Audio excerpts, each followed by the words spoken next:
Air Movement Fabrications, Nottingham's choice for custom signs, designs, repairs, and all things metal. Visit them online at airmovefabs.co.uk or find them on Facebook. Air Movement Fabrications, an official partner with Primetime Racing TV. Custom racing shirts, hero cards, paint schemes, and much more. From local racers to big race teams, we've got your back. Based out of upstate New York, Krutz Custom Graphics is the motorsports design specialist, an official partner with Primetime Racing TV.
Welcome, race fans, back to Primetime Racing TV. Here tonight with the Hardline Racing Fast Track Sims Cup Series here from Phoenix International Speedway. Joining me in the booth tonight, as always, is Corey Silva and Evan Black.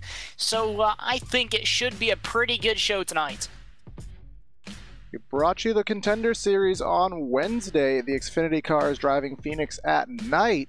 Today we're going to bring you the Cup Series in the day at the Phoenix International Raceway for 150 laps. Yeah, this track, especially in the daytime, is really, really slick. Qualifying just beginning here so far, so we'll show you who's on the pole and show you some laps being run thus far.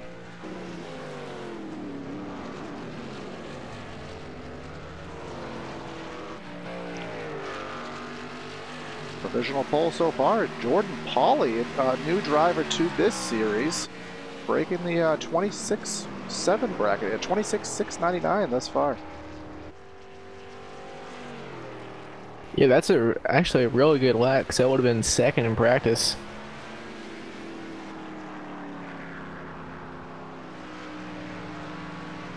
For a new driver to the series, it's very impressive to see him come out with such a impressive lap time thus far.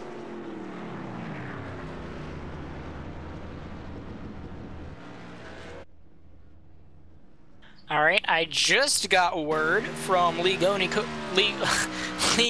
Cody Tabor that the stage will be ending. The first stage of this race will be ending at lap 45, coming to 46. Okay, it's good that we know this time. Yes. So just guessing. Who did that? I don't know. Who could it possibly be? Mr. Corey Silva. Hey. Not to shout on him now.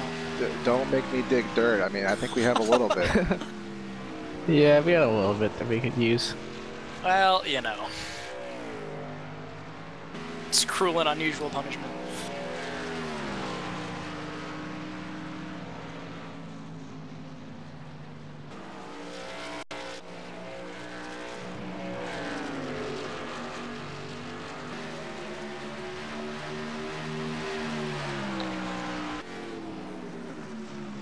Alright, so minute 30 left thus far, and as we can see on the qualifying graphic here, Paulie's still holding on to that lead. Yeah, and pretty much everyone that was in the top 8 in practice, or top 10 in practice, has already qualified, so.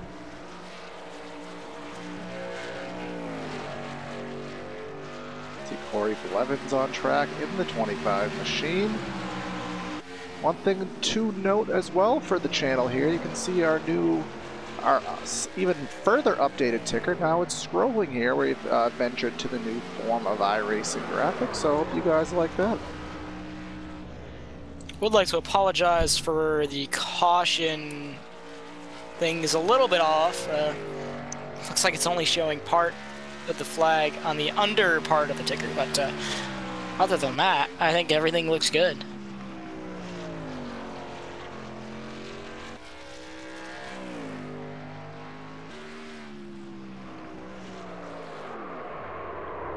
So if you didn't catch us on Wednesday night, you missed a very interesting race. There was a lot of carnage, to say it nicely, in the beginning of the race, but once it did go green, we got a pretty good run and actually a really tight finish and a heck of a battle for the last 10 laps. Hopefully we can see the same thing tonight. Yeah, this this race being in the daytime obviously brings its own set of challenges. We're going to grid here. Yep, grid is set. We'll bring you the Primetime Racing TV starting lineup here from the Phoenix International Raceway. On the pole today is Jordan Pauly with a 26.699. To his outside is Joshua Adams. We then have Keith Haney in third, Nick Massey outside row 2 in the fourth spot, with Shane Tarrant and Briar LaPrade, both of them given a very good fight and a very good challenge in the Contender Series Wednesday night. Then Walker Thomas and Cole Bagunia 7th and 8th, and rounding out the top 10 is Nick Olson and Corey Blevins.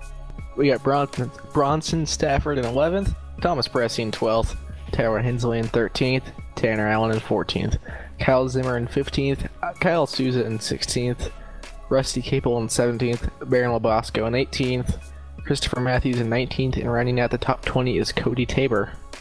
21st is Jonathan Wall, 22nd Sean Dorr, I believe that's how you pronounce it, Joe Holloway in 23rd, and rounding out the field in 24th is Philip Radovich, I want to say. Yes. Radovich. Correct us in chat if you are a fan of Philippe. Once again, I do apologize if I did get those two names wrong. I believe they are newer to the league. I don't believe I've seen the 62 at all race. Yeah, I haven't seen Sean race in here, but I have seen, was it Philippe, wasn't he in Wednesday's race? Yes, he was.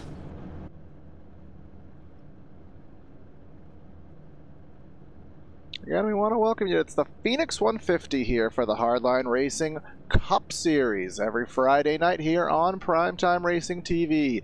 Weather here in the desert, 72 in the air, 99 on the track, so a little bit cooler than average here today. Phoenix International Raceway being a 1 mile track. Obviously 4 turns, a dog leg and the open dog leg in the middle, to note that.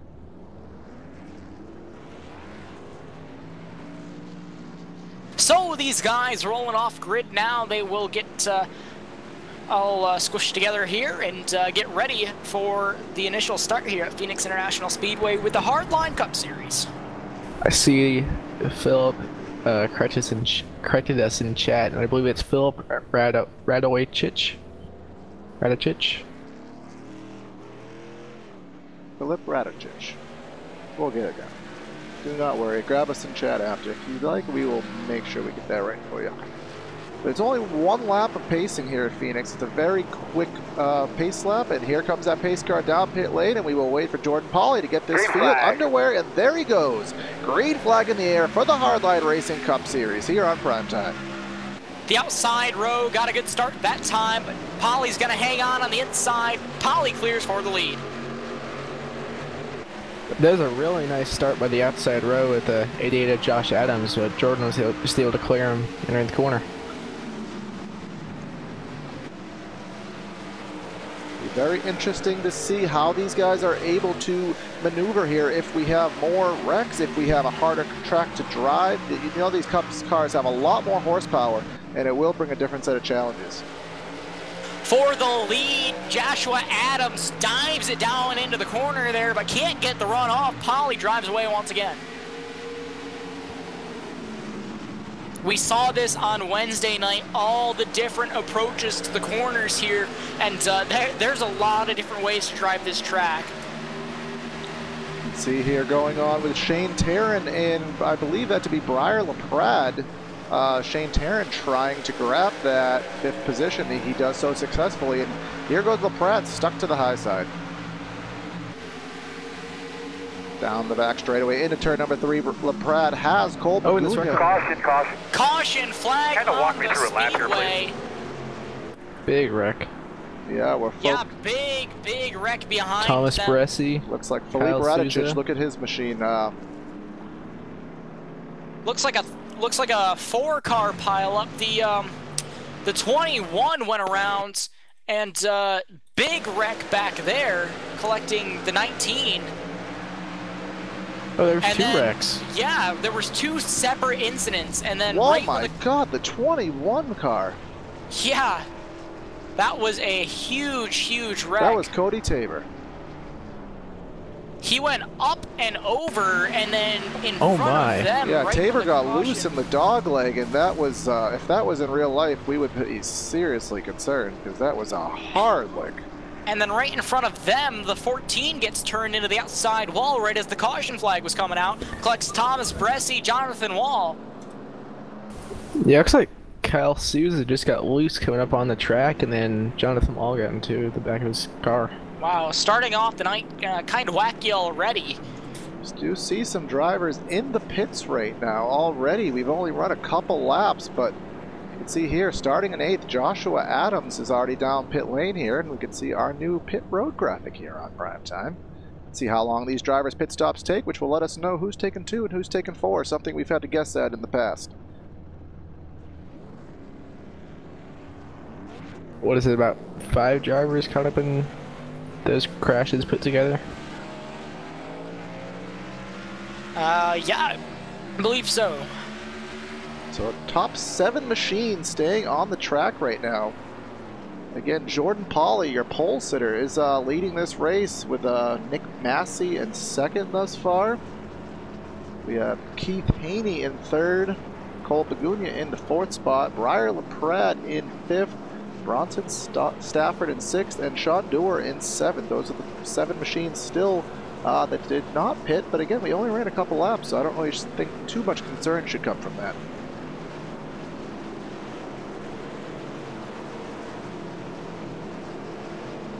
A lot of new guys up front, but the biggest guy of note, Briar LaPrade and Cole Begunia, they are 4th and 5th. Remember, Briar LaPrade, he's been up front in almost every race we've covered here of this league, but has never been able to close the deal out. You guys think today may be the day for Briar? I think so. Yeah, we'll see how he does. He's usually really good on the long runs, and we'll see how he does here once we get a few laps going. It seems every race seems to deteriorate from after pit stops, but here we go for another restart.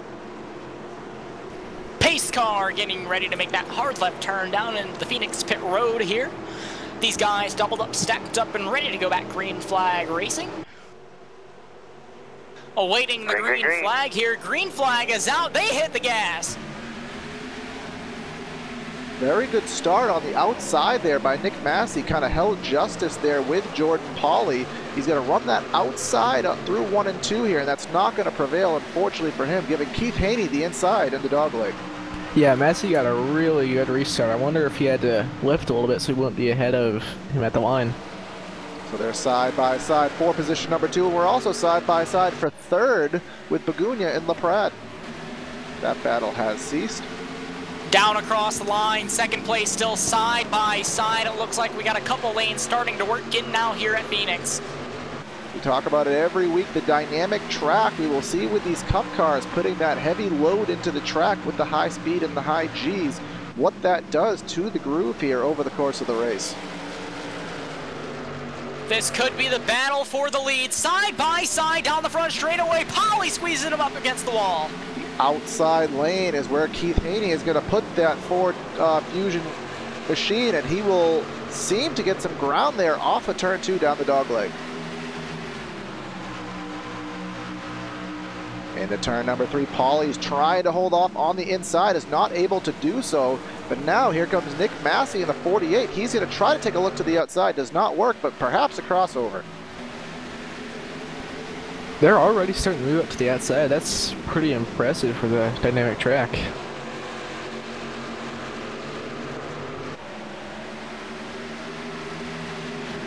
Yeah, Cole Begunia here. He's getting right to the back of who's that, Nick Massey here, but Pauly's not giving up. Pauly's on that inside. He was digging, almost made a look under Keith Haney there, but in doing so, now he has Massey back to his outside.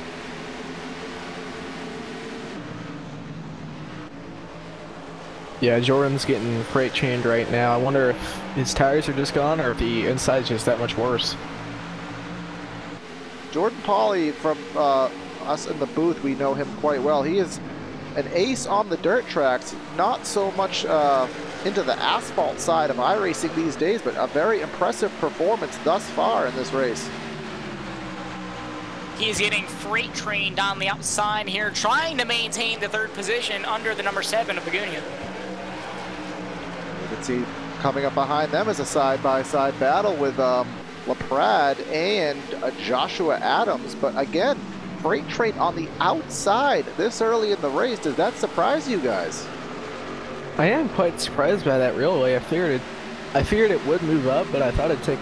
Oh, here we go down the front straightaway. Around goes the 23 of Jordan Pauly. Caution flag is in the air on the front straightaway. He saved it. Just did a quick loop, a little bit of damage, but let's go back on replay and see what happened to him there. He came up across the nose of, looks to be the 12 car. See, coming off turn 4 here with LaPrade to his outside.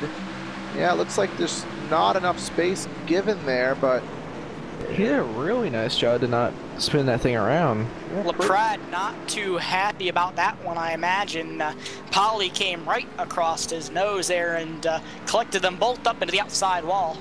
Yeah, minor damage, though, to Pauly. Let's take a look at LaPrade. LaPrade looks like he's pretty unscathed there, so I think that should work out for the both of them, albeit perhaps a pit stop for a little bit of damage.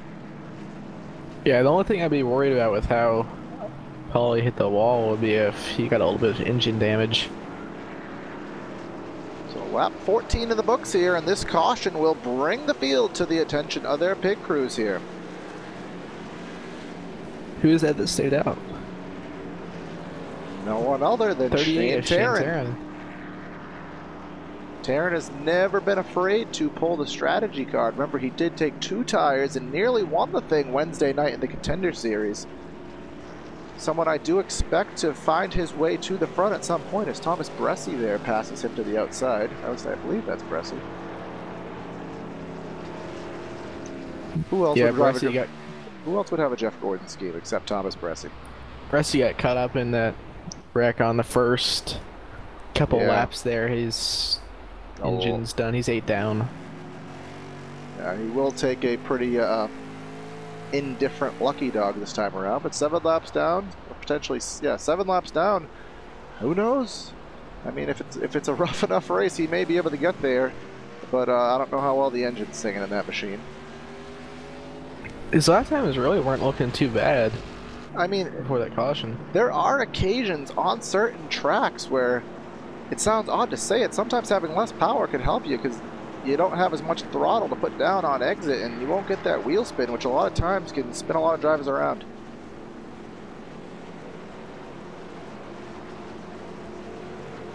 Well, I've done a couple laps in Martinsville. I know Evan, you did as well last night. I almost sometimes wish I had a restrictor plate on the exit of the turns. That way I didn't spin out and have trouble getting those rear tires down.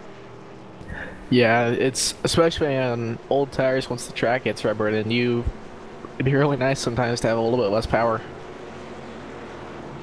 Just turn the power off on exit and then put it right down when you're on the straightaway. That'd be the ideal situation. I think that's called traction control. We don't have that. I think you're right. Yeah, it's a new innovative feature that's been in racing for a long time. Just slightly against the rules for NASCAR, I believe. Slightly. Yeah, just a little bit. If NASCAR gets traction control, I think, no, let's not even go there.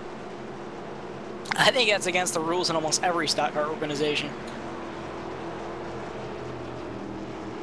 But how often are rules broken in NASCAR?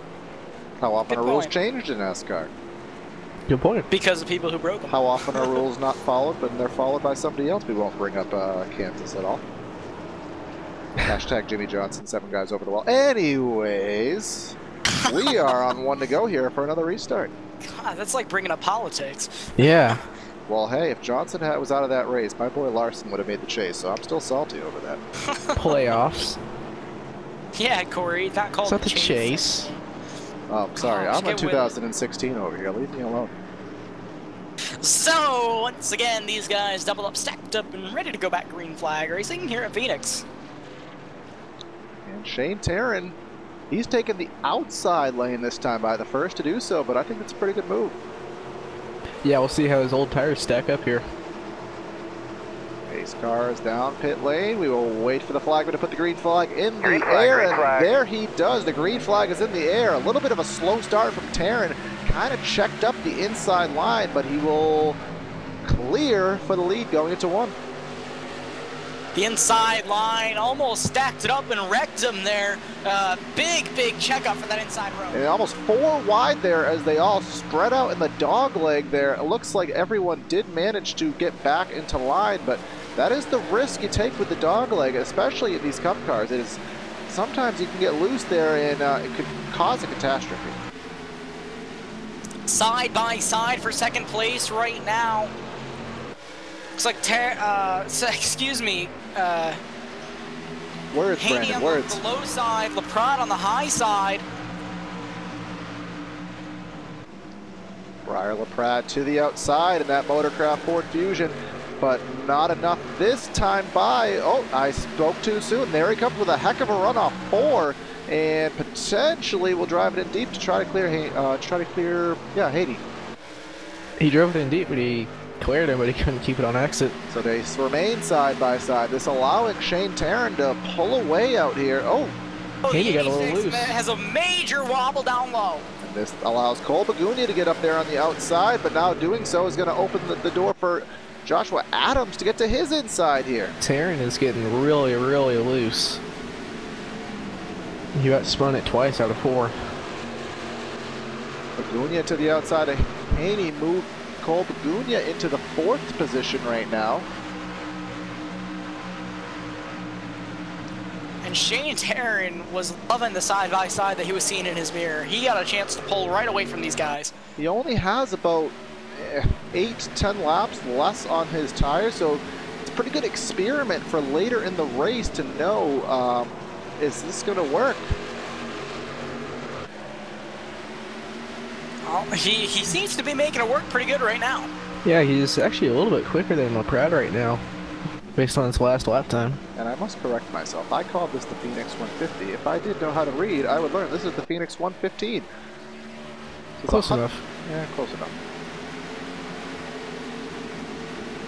So 115 laps around the Phoenix International Raceway, which is about, what was it, 35 more, I believe, than we did the other night. So we did about 80 the other night, so with the 75% fuel load we have in these machines, what do you guys expect for a fuel window, pit window in general? I would think around 60, 70 laps probably for fuel. But you're going to want tires probably after about 10 laps.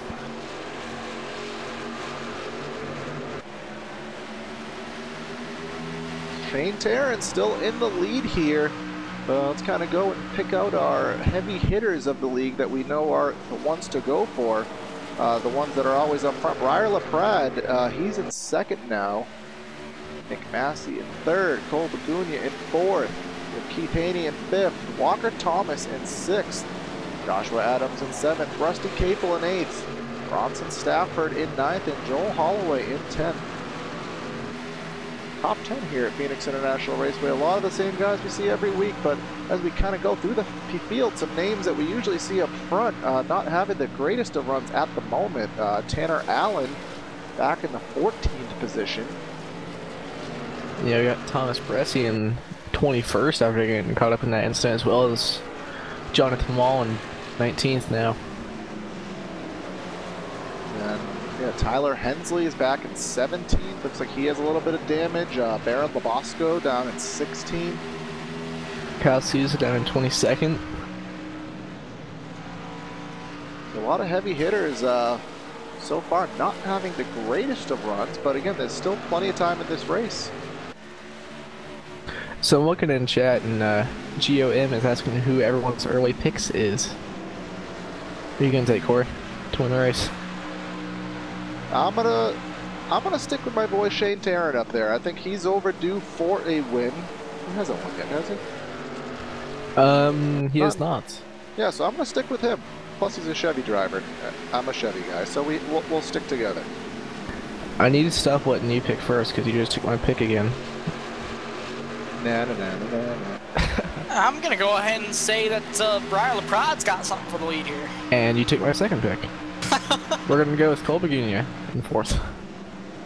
But Nick Massey here may have something to say about that. I thought he was gonna make contact. I think he did. I saw LaPrade get very loose there, but a good save. It looks like Massey gave him the opportunity. Realized he dove in a little deep. Gave LaPrade the opportunity to save the car. Now side by side for the third position. Begunia on the low side, the 48 on the high side. Nick Massey comes through with the position 48 machine. Yeah, looks like LaPrade has a little bit of right rear damage there from the, or I guess just in the rear end damage from Massey. Wow, that was a huge move, and LaPrade's just getting beat up tonight, it seems. Walker Thomas in the 18 getting his way into the mix here. Looks like he's trying to look to the outside of Keith Haney, and Haney will shut the door entering 3, but watch out for Walker Thomas.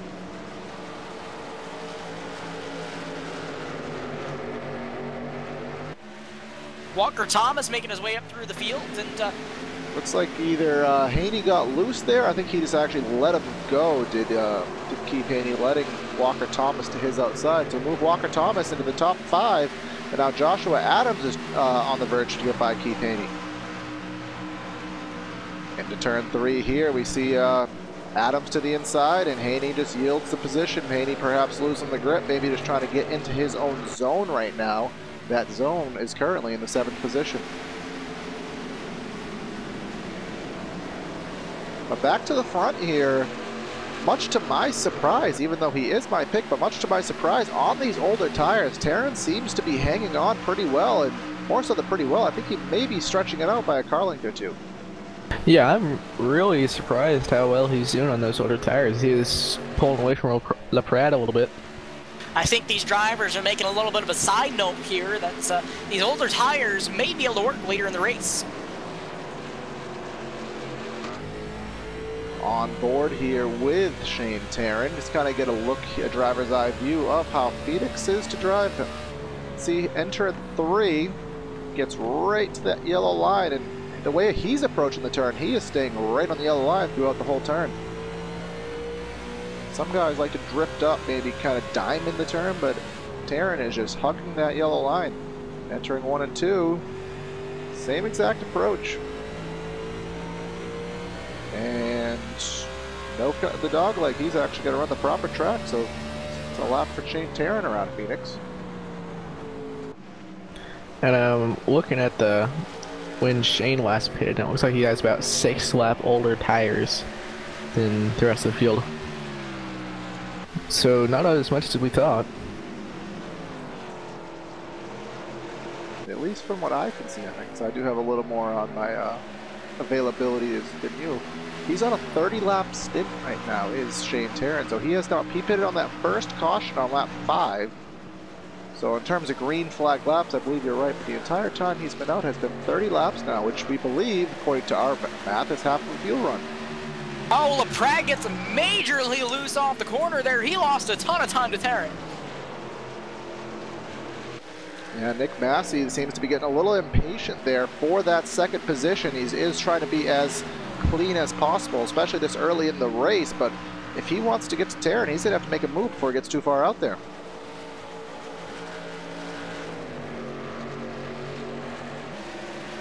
Massey tried to make a move earlier, whether it was on purpose or on accident, and ended up getting into the rear of LaPrade. And LaPrade just seems to be getting beat up quite a bit tonight so far. He's getting beat up, but he's still running in second position, so... but he does have to look at his mirror, because I don't know if he's holding up the pack or not, but he does have a chain of hungry guys behind him. Yeah, I kind of think he might be holding them up just a little bit.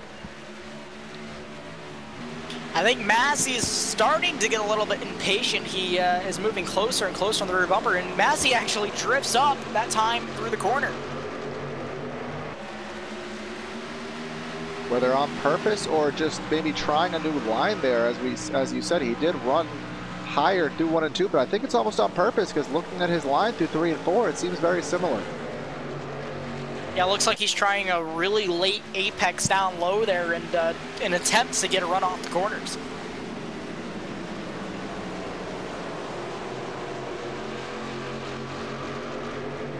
See the lap car of the 14 machine of Kyle Souza, very damaged. He will be getting out of the way of these guys. It will kind of make some guys run different lanes to get by him.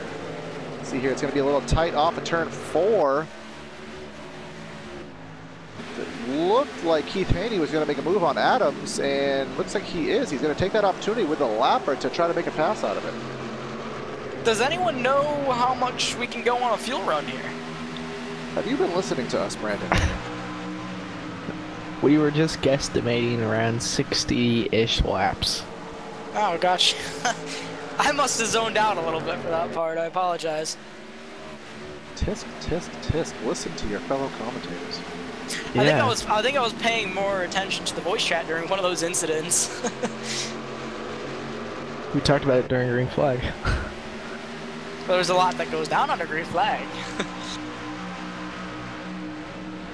Take a little bit of focus. Remember our pole sitter, Jordan Pauly. He is now all the way back to the 17th position and 2 laps down. So what started off as a very good run for a brand new driver in this league has turned into a pretty mediocre, disappointing one. But he is the first car that is a few laps down. Yeah, he's 2 laps down, so on a caution, you'll get 1 of those back. And as we know, once you're 1 lap down, it's almost not really that big of a deal, because you almost expect to get that other lap back, because there's usually always another caution.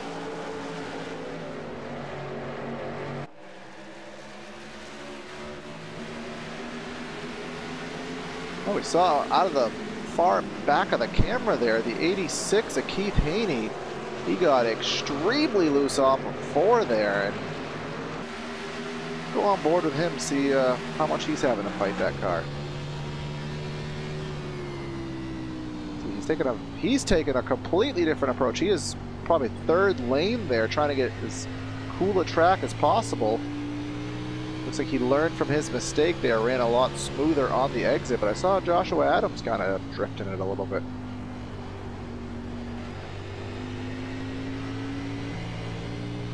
You could just hear how timid they are on the throttle. Those rear tires must be absolutely toast.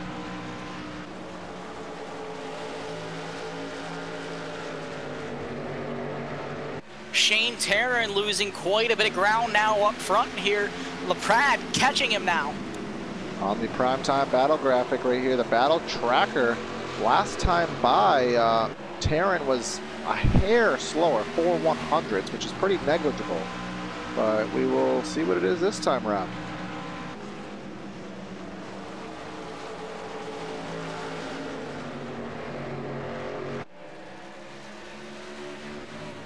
The gap pretty much holding steady at a quarter of a second. Last time by, actually, Taryn ran a hair faster than LaPrade. I am really quite surprised how close the top 7 are together. About 1.8 seconds from first to 7th. Remember, these drivers, this is not a fixed setup series. This is not IROC style. This is open set. Every driver has their own custom chassis in these cars, so to see them running this close, this deep into a run is a very impressive ode to all these guys. Yeah, absolutely. Hardline Racing League, definitely known for its close racing all throughout the race, and these guys proving it right now.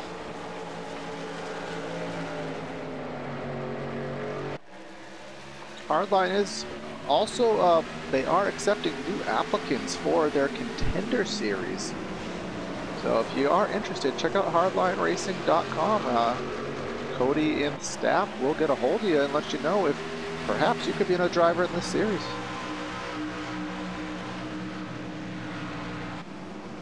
So as these guys roll through turns 1 and 2, we have 10 laps to go to the halfway mark, and so far, these guys, as we were just saying, very impressed on how close these guys are still running, putting on an awesome show. Brandon, I'm very impressed that you've calculated the halfway lap on an odd number. That's not easy.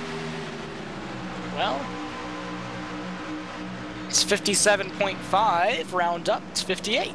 There you go. Who says millennials can't do math? Hey. Hi.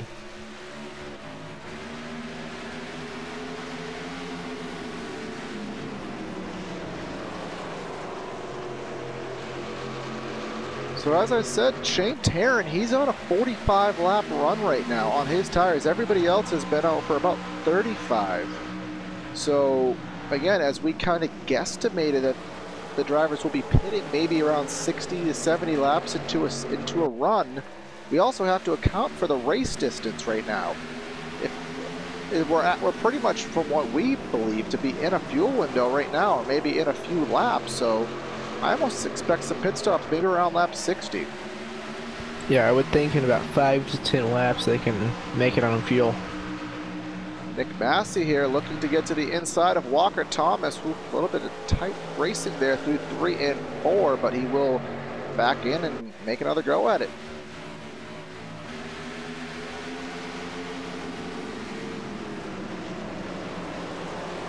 Good. You can really see the track isn't necessarily as dark yet as we've seen in other races, at least thus far. But the grip must definitely be going because there's a lot of different lines in play right now. Yeah, I see the bottom is starting to darken up just a little bit, and they're starting to lose quite a bit of grip. Oh no, Brad hits the wall. Oh, that'll give a chance to...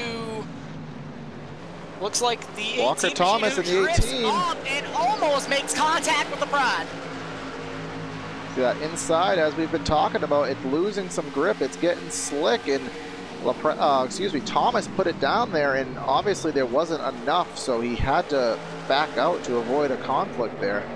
And in doing so, lost a little bit of time and brought Nick Massey right to his back bumper. Here we come entering 1 and 2, and Cole Bagunia in the 7. You can see running that higher line on entry. Let's see if it gives him that run down the backstretch that he is looking for. Hard to call it a backstretch at Phoenix with that huge dogleg in there, but... And almost at this point in the race, that dogleg becomes actually a challenge. It is sharper than you would think, and on older tires, you have to approach it the right way. You could even get loose, and that'd be a little embarrassing.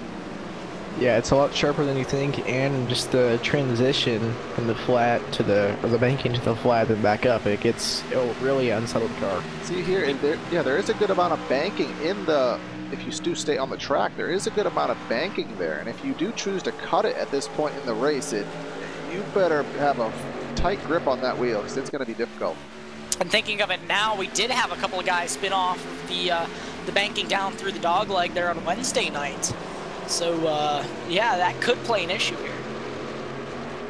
Walker Thomas is all over the back bumper of Mr. Briar LaPrade, and here he comes, looks to the inside, not quite, he'll stay in line for now. On the back bumper here of LaPrade, we can see that Chevy SS of Walker Thomas in his mirror. Once again, I think LaPrade scraped that wall almost every time he's come down the front straightaway now. All right, off of 2 here, you saw Thomas run a higher line there. He had to kind of cut in a little bit to avoid hitting the wall, lost a little bit of momentum.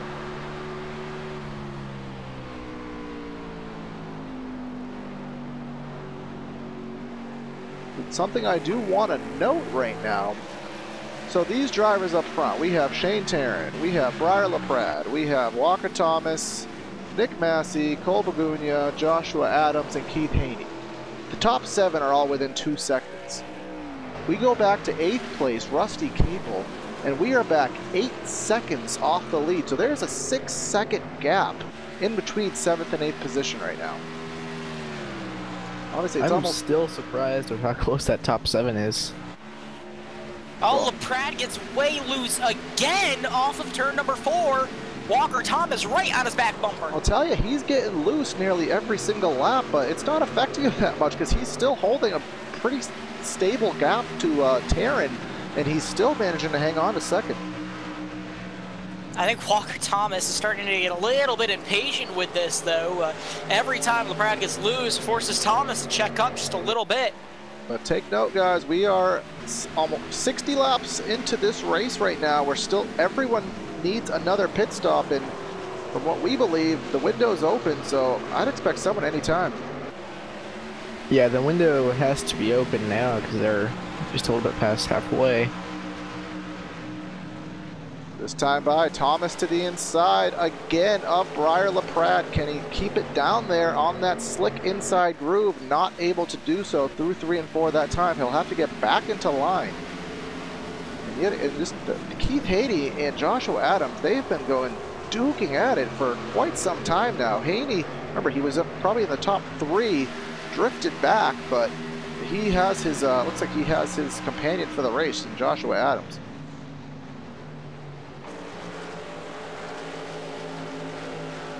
See, Adams kind of runs the higher line through 3 and 4. Haney stays on that yellow line, a little bit of a wiggle off 4, and nothing doing that time by.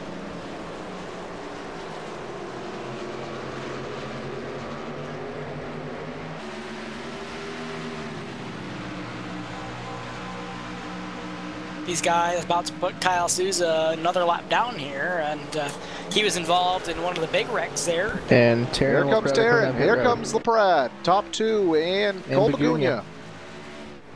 Bagunia made up a lot of time coming to pit road there. Awesome job by him getting on. Yeah, Bagunia did a really nice job getting to pit road and not speeding and gaining as much time as he did. Something we can see with our new graphics here on Primetime, we can see how long the pit stop is, and we can also see how long the drivers were on pit lane for, which is, that could be a testament to how good they were entering the pits, how stable they held the speed limit in their pit stop. And all of that will add up to on-track time.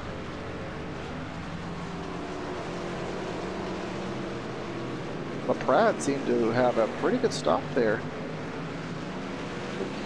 Well, actually, I guess it was about break even. Yeah, they all kind of broke even from how they got on pit road. Yeah, and their pit lane time was essentially within 0.2 of a second. So 3 identical pit stops. Those drivers are not cutting each other any breaks whatsoever. But I believe the outlap by Shane Tarrant was a lot better because he did probably pull away a couple car lengths on LaPrade. Yeah, 56, 488 for Tarrant, 56, 668 for LaPrade. So another 2/10 right there. Yeah, the interval between those two is now about almost 0.7 of a second. It was about 5-ish before the stops. But now we have to follow strategies here. Remember, this happens almost every week. We have to follow who pits when, who pits later, who has fresher tires, who's going to catch who. All that's about to come in play yet again. So your temporary leader right now is the 18 of Walker Thomas, and then behind him is Nick Massey in the 48.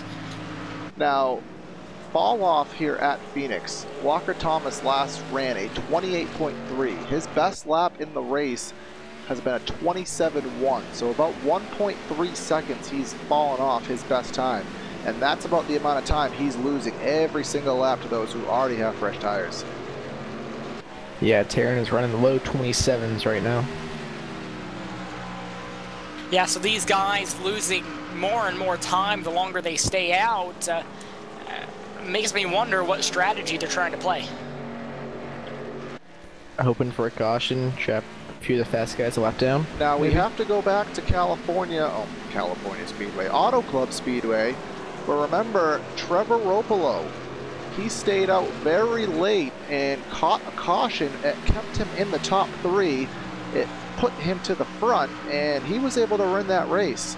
So if these guys catch a caution, they will catch LaPrade, they will catch Taryn, Bagunia a lap down, and that could totally change the race.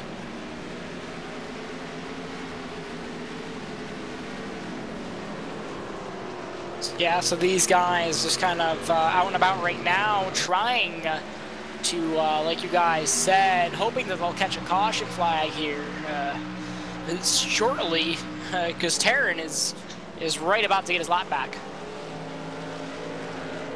Yeah, there's Taryn to the inside of Massey, and when he gets to the inside of Thomas, he will be back on the lead lap.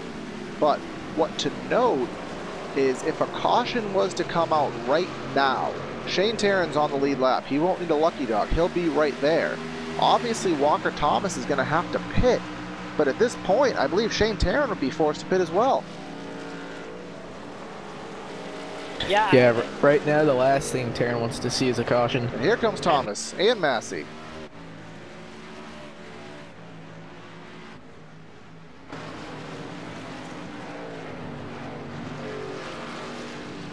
So your leader down pit lane as of lap number 72. That will shorten his stint by about 10 laps.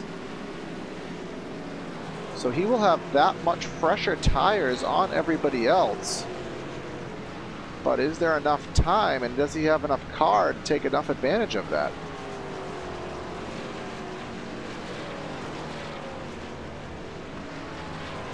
So we'll have to focus on when he does come out of pit lane in regards to Taryn and LaPrade and Bagunia. Walker Thomas now entering turn 3. Shane Taryn coming off turn start-finish line. Yeah, he's entering turn 1 right now. Thomas is coming out of 4. So that is, remember, they all pitted within about 2 to 3 seconds of each other at the start of the pit stops, but that is now well, I don't know the exact numeric quantity, but that is a very large deficit now. But your temporary leader right now is Christopher Matthews. I don't even think we've said his name once today other than the starting lineup. Christopher Matthews in the 92. He has been out for a while. 57 laps is this run. So he's obviously trying to catch that caution and give him the track position that he didn't have prior. But it's going to happen soon because he's going to be running on fumes right now.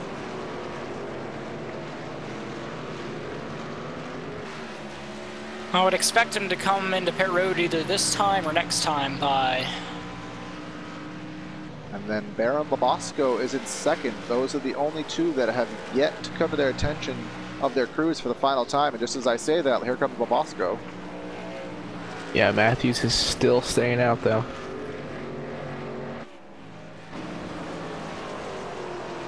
Now the time he is losing, I don't obviously quite know where he was before, but the amount of time he is losing right now is, it's a lot. Yeah. Right now your leaders are running about 27.3s, 27.5s, and that was a 28.6 last time by, so he's about 1.3 seconds, if not more, off the pace every lap. Yeah, right now all he is hoping for is a caution. Right now, Taryn is in turns 1 and 2 here. He's only 5 seconds behind, so he's going to pass him on track here within a matter of laps if he doesn't pit. Yeah, I'll probably pass him here in around 3 or 4 laps, I would think.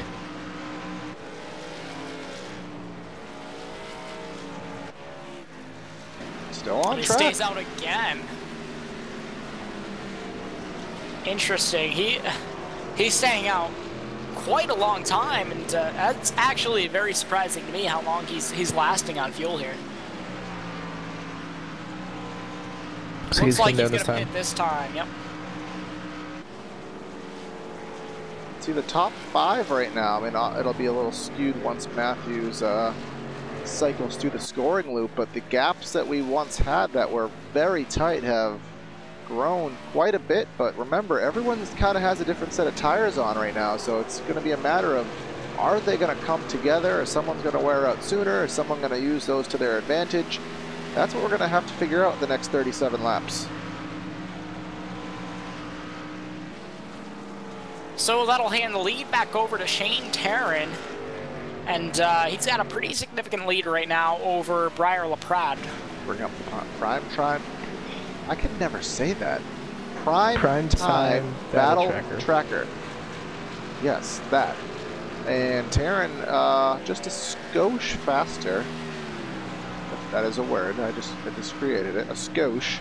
About 300ths of a second to quantify that last time by. So let's see what it is this time by. So a skosh is around 300ths of a second? Yes. Okay. Use that for your own reference. And that time by, LaPrade had him by a little bit more than a skosh, about 600ths of a second.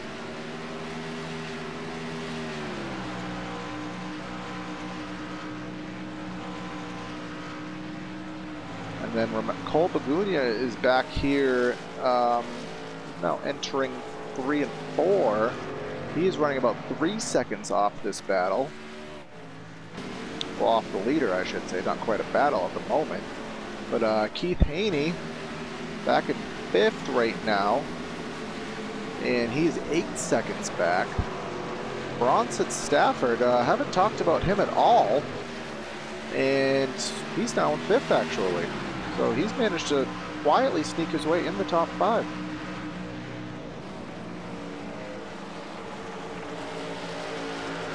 Bronson Stafford did pit well before anybody. He's has about He came down around 55, I believe. Yeah, he's about 6 or 7 lap older tires than anybody else right now. He has Walker Thomas going for that 5th spot on him. Looks like Thomas will prevail.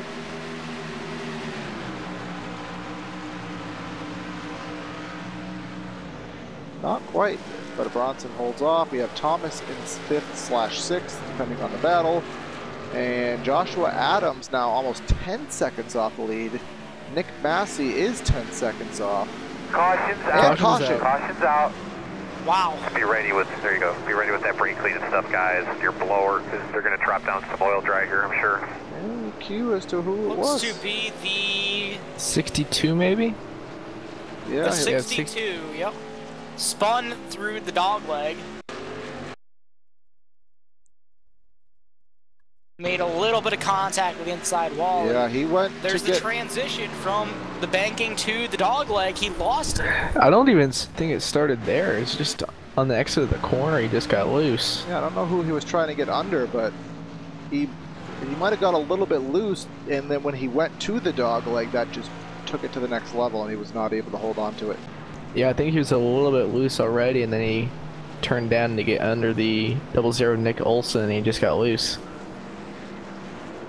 So, well, 20 or so laps on those set of tires. You should see everyone down for assuming to be 4 tires and fuel.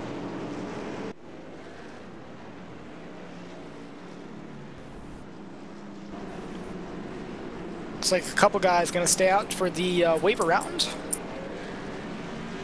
Possibly. Yeah, I do not see any lead lappers staying out. Trying to see who was the last one to pit, but even if you pitted later than everyone else, you have to take 4 tires. I have to imagine 30 laps left is still long enough. Yeah, I think you have to do 4. See, out of the corner of this camera, Keith Haney had a little trouble getting in his stall there. It's going to cost him a little bit of time. Shane Tarrant is away, and he will be the first one out of pit road amongst the leaders. Briar LaPrade off second. Hope Union off third. Not much change in that top three.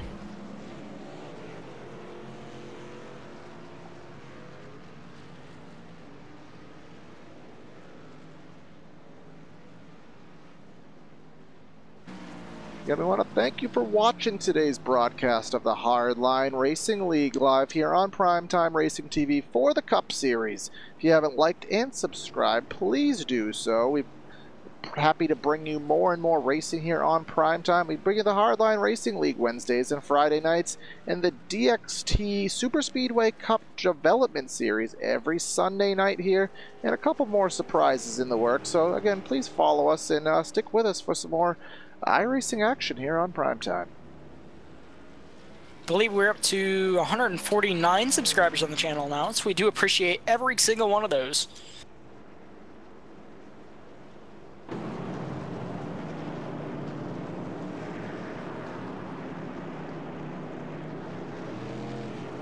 Let's see if the pace car gives us one to go this time by. Not quite sure. We may have another lap after that.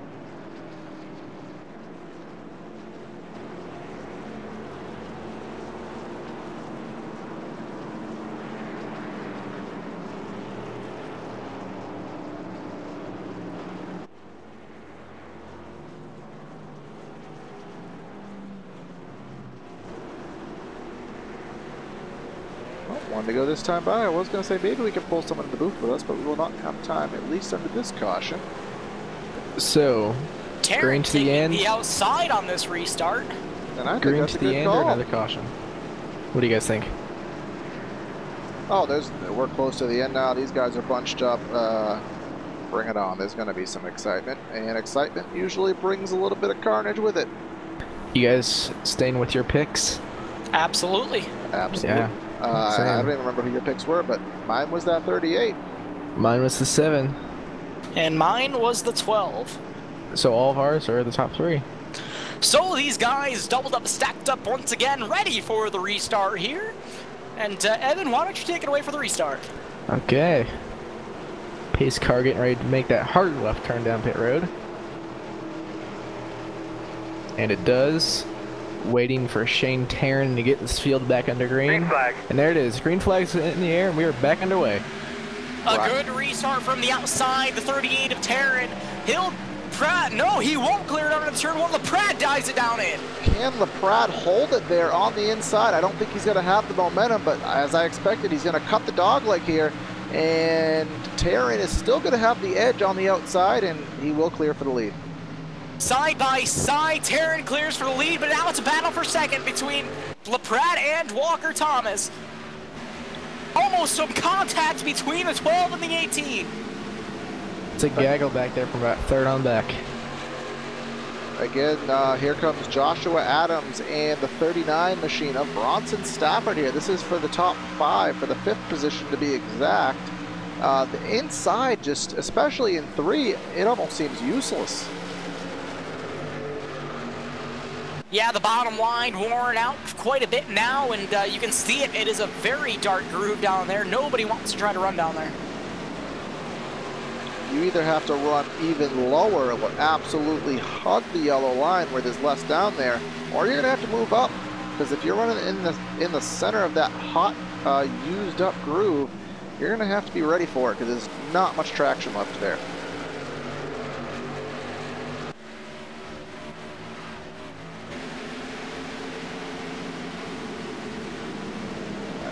Go to the front here. Remember, this is the first time since the opening start that everybody has been on the same playing field. No tire strategy, no fresher, no older. Everyone is pitted at the same time, so this is really a match of who is the better car. And as the laps tick away, it looks like the 38 may have the upper hand. Tarrant got a little bit loose, but it looked like LaPrade did as well. We don't have an award for this, but I'm going to make it up right now. I'm going to give the Wheelman of the award, the Wheelman of the Race award to Keith Haney. Every single time I see that 86 machine on the track, he is recovering from some crazy loose scenario, and every time so far he's hung on to it. So bravo. And he's always trying to pass people. Exactly. Bravo to Keith Haney, the what did I just say? The wheelman of the race award. He gets loose, but that doesn't stop him from trying to be aggressive and getting around people. We'll have a graphic for that next week. The wheelman of the race award. Brandon, get to work on it. Thanks.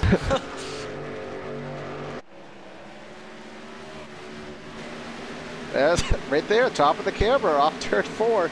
I just saw him get kind of drifted off exit there. You know what? Now that I've mentioned it, we got to go on board.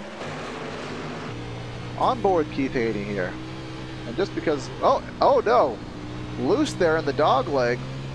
Joshua Adams clears him on the outside. Did he get the wall a little bit? Yeah, he has some right side. He got the wall a lot of bit. Little bit loose there off 4. Nothing really out of the realm, but let's see what it is this time by. He's running that higher groove through 1 and 2, and that opens the door for Nick Massey. Now he's back to the 8th position. And let's see if he's able to navigate 3 and 4s cleanly this time.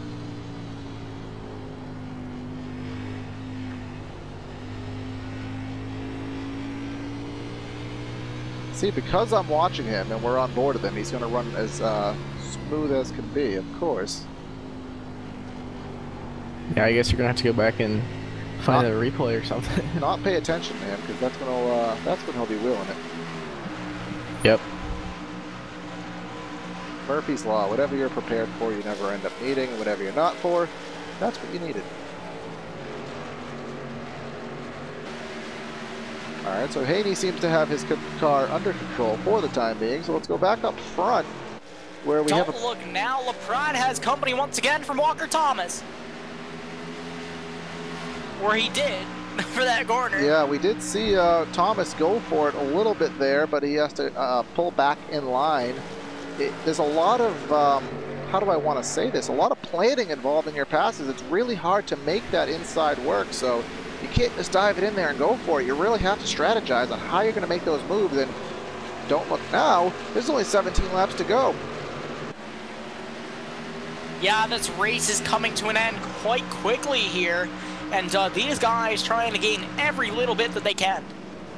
LaPrade, a very early, a shallow entrance into 3, and that really kind of bogs his momentum down. Lets Thomas get right to the back bumper. Yeah, I think LaPrade is just trying to block him from trying to do a dive bomb in there in the corners. So Walker's trying to dive it on the outside. The outside is definitely the groove of preference in 3 and 4. I think 1 and 2 you can kind of use your own choice a little bit more, but let's see, off of 4, this is where Walker Thomas is making his time, off of 3 and 4. And as you say that, he drops back a little bit. I'm going to stop saying stuff, because then it'll happen the way I want to. Nevertheless, as all of this stuff is going on, Shane Tarrant has extended his lead. Bring up the prime time battle tracker. Yeah, Make sure I say that right. And LaPrade was a skosh faster that last time by. That was 600, not 300 score. All right. Well, it's my rule. I can call it what I want. And this time by Tarrant was about a half-tenth faster, so maybe a little more than a skosh. A skosh and a half. $5 to who could spell the word skosh. Well, that's a loss on $5 for me.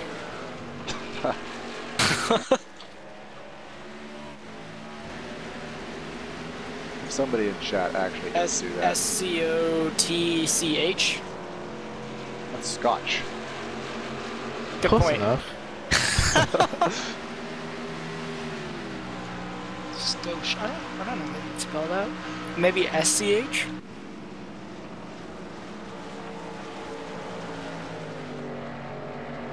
Anywho, we digress. These guys, less than 15 to go now, and Corey, there is looks someone like in chat asking how you spell it. We do have people in chat trying to spell this, so thank you. That is what we like here. Nice chat going on, and good to have. Corey, do you know how to spell it? No. That's what I want to know. No, I'll do okay. I'll ask Google after the race is over. So 12 laps to go here. Soon to be 11 here. Only 3 cautions for 12 laps. Very clean race, much to our surprise, but in a good way. Shane Tarrant has led quite a bit of this race here. He's led 75 of the laps so far.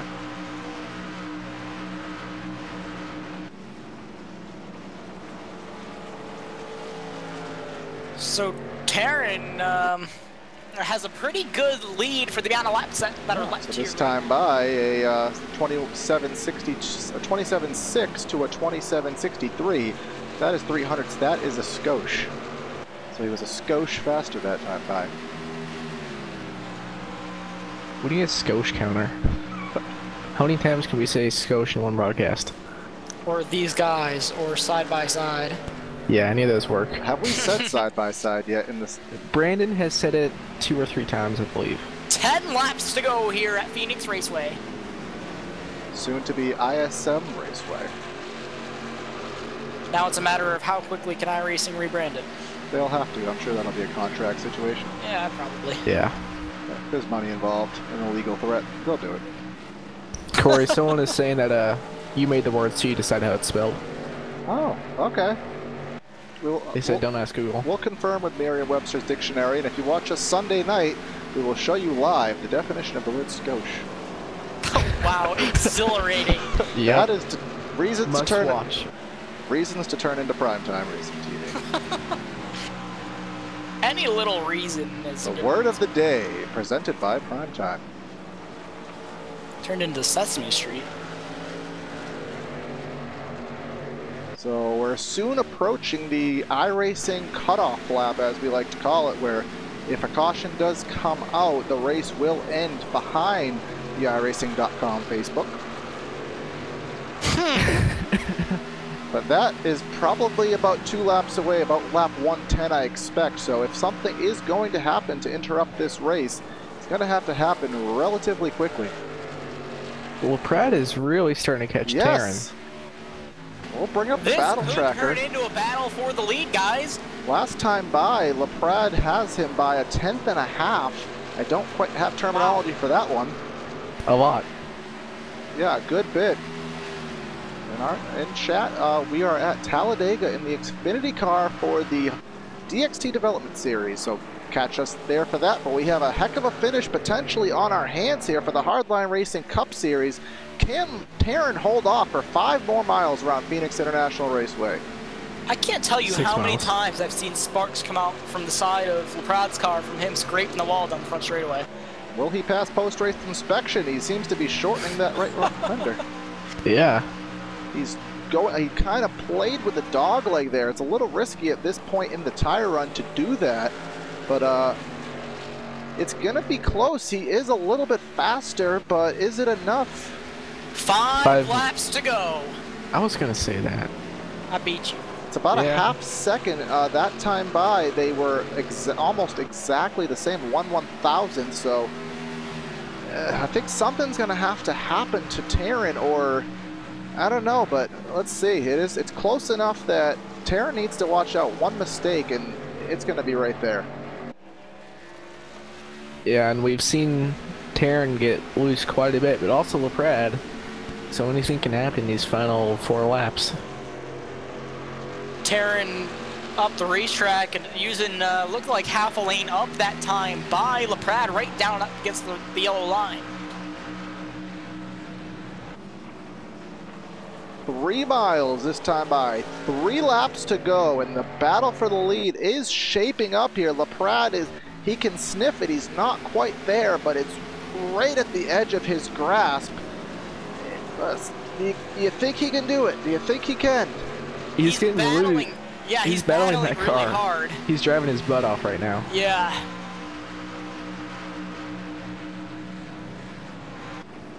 Caution's out. Oh, Caution's no. out. Over. Tarrant Be will ready win with, this there you go. Be ready race. with that Who pretty was clean it that stuff, brought guys. up the Tanner Your Allen blower, they're and gonna the drop down 92 some oil of dry Christopher here, I'm sure. Matthews on the front straightaway.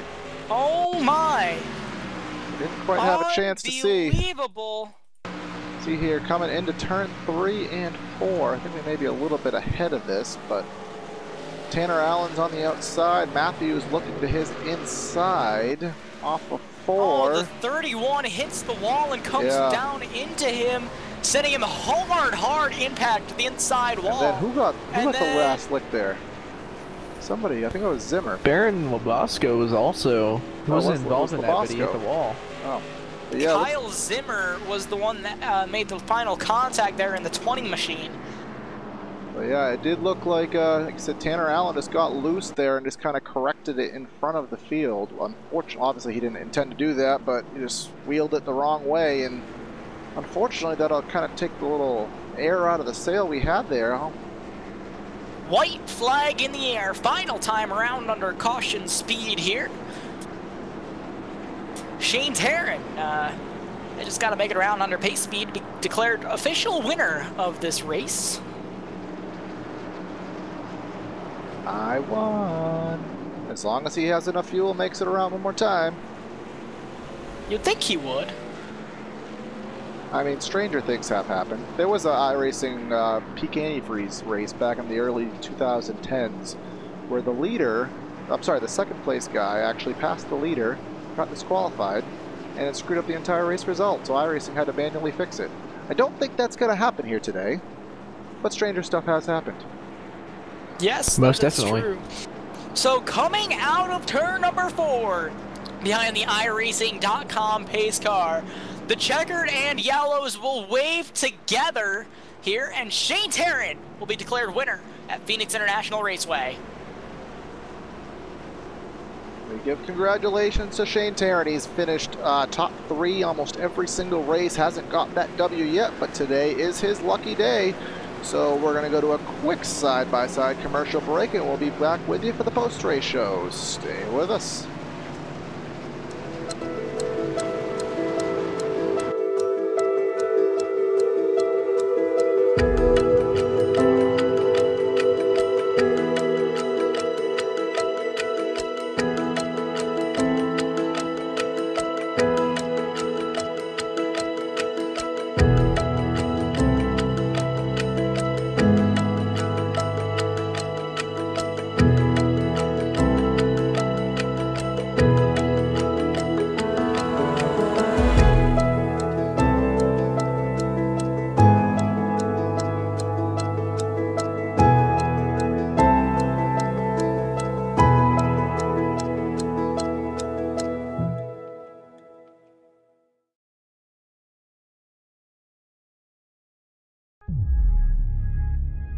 I grew up in Northern California. My parents were just really big race fans and took my sister and I to, sprint car races pretty much every Friday and Saturday night.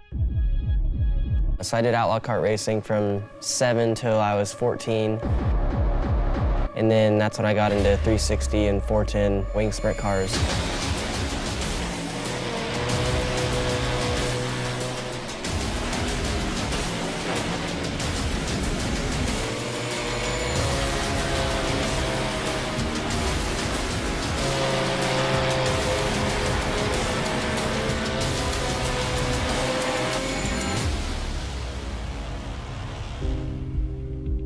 There's just something about dirt racing that's just, you can't get anywhere else. I enjoy going back to race them whenever I can. I get to run, about 20 to 25 dirt races a year and try and, put on a show every time I'm there.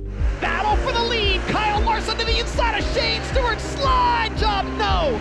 Larson unable to complete the pass. He'll follow Shane Stewart down the back straightaway. Stewart makes the move to the inside of Craig Kinsler. Kyle Larson goes around the outside out of turn 4. You've got a new race leader. Kyle Larson from ninth leads on lap number 23.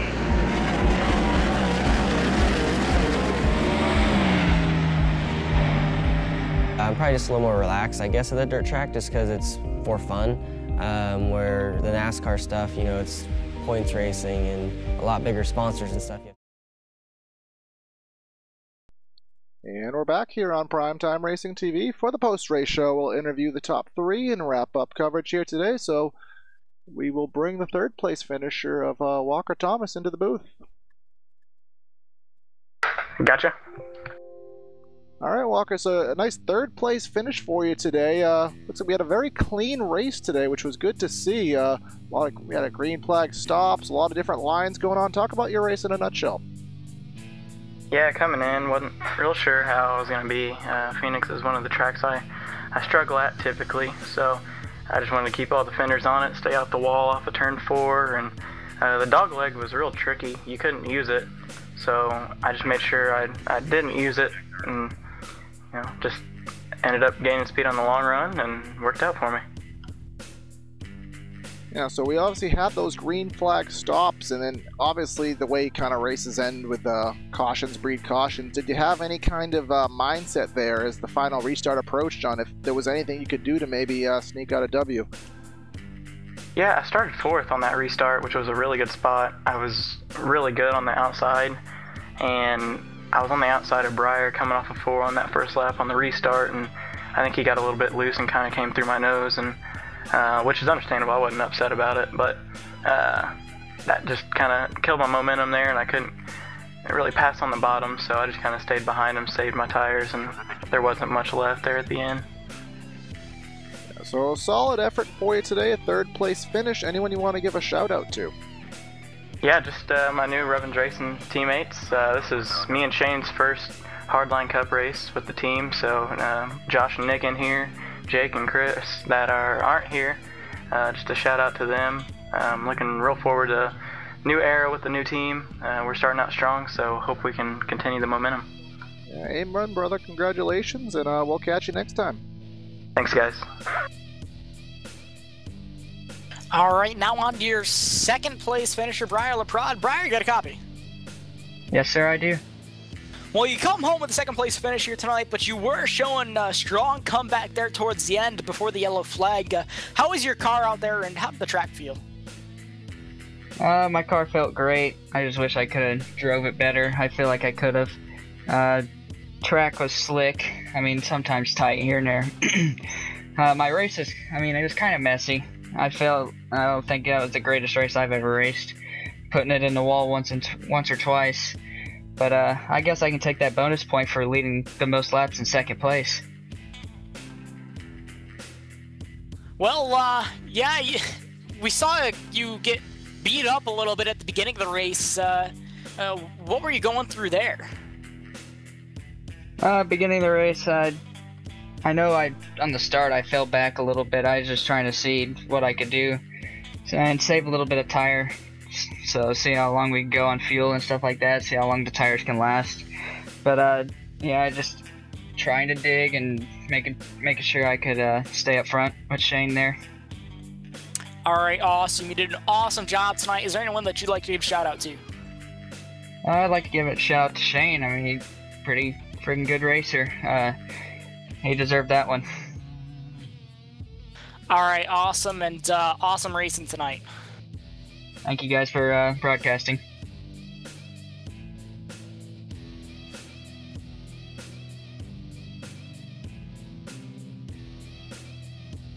I got you.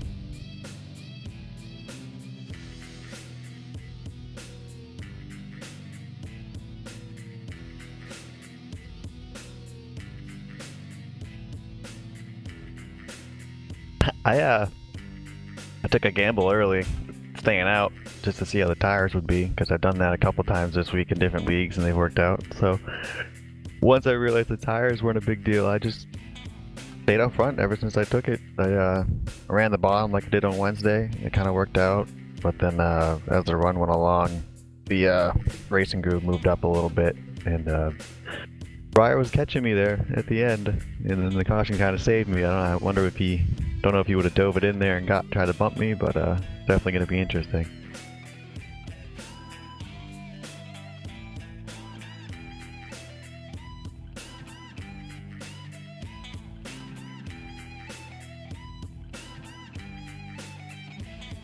A little bit, yeah.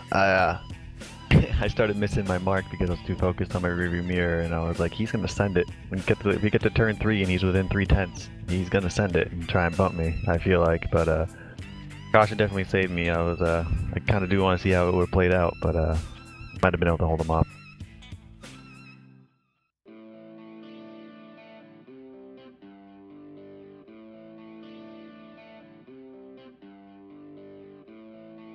Definitely want to give a shout out to my new team. I know you guys probably know I'm in a Chevy. I made the switch yesterday to Robbins Racing, so I'm with Walker Thomas, Josh Adams, and Nick Massey, all teammates here tonight.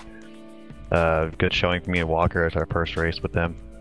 Then you guys for broadcasting, Cody for putting the league on, and then my old teammate Bronson for having a good run, even though he had no sound tonight. All right, Shane, congrats on your win, and we'll catch you next week. Thank you.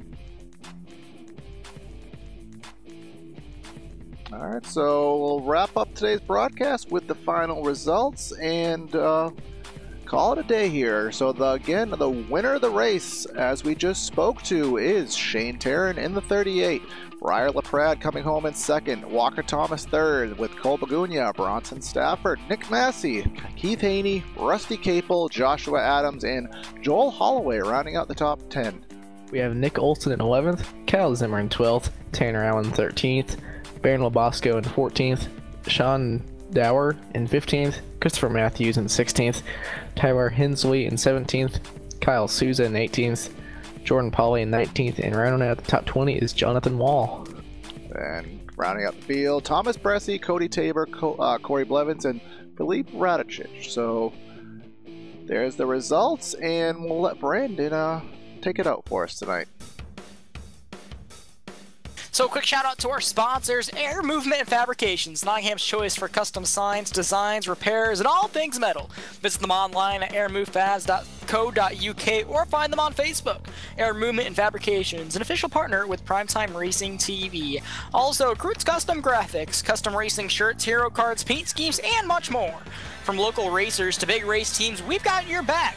Based out of upstate New York, Krutz Custom Graphics is the motorsports design specialist. So that's another broadcast here on Primetime Racing TV. Catch us again Sunday night for the DXT Driver Development Series by the Superspeedway Cup Series League. That'll be going live at 9 o'clock Eastern. Hope to catch you there. Again, like and subscribe to us. We bring you the Hardline Racing League. We bring you the Sunday nights with the DXT Series and a couple more new leagues in the works. We'd love to have you along for the ride with us. See you guys on Sunday. Have a great night, everybody. Have a good night.